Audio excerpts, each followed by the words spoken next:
D-Day for Greece, a €1.6 billion repayment due to the IMF at midnight.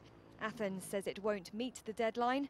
Prime Minister Alexis Tsipras broke off negotiations with lenders at the weekend. It plunged the country into financial chaos, with banks and the stock market remaining shut. CMC Markets' Jasper Lawler. That does officially put them in arrears with the IMF.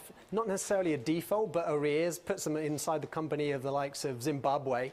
And so the next important date really is going to be the referendum on July 5th. The head of the European Commission made a last-minute offer to try to persuade Tsipras to accept the conditions of a bailout deal ahead of the referendum. It's now being viewed as a vote on whether to accept the deal and stay in the euro. Την απάντηση θα τη δώσει ο ελληνικός λαός. If the Greek people want to proceed with austerity measures in perpetuity, with austerity plans which will leave us unable to lift our heads, to have thousands of young people leaving for abroad, to have high unemployment rates and new programs and loans, if this is their choice, we will respect it, but we will not be the ones to carry it out. The real test could come on July the 20th, when Greece must repay bonds held by the ECB itself.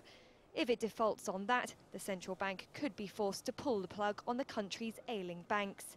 But despite the increasing possibility of a Greek exit, European markets seem to be taking it on the chin, with a muted sell-off in morning trade.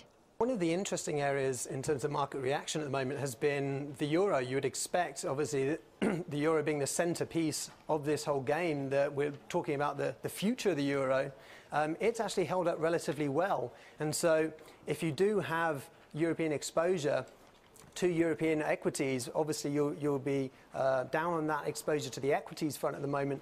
The majority of Greeks want to stay in the eurozone, and investors are still pinning their hopes on a deal eventually being thrashed out.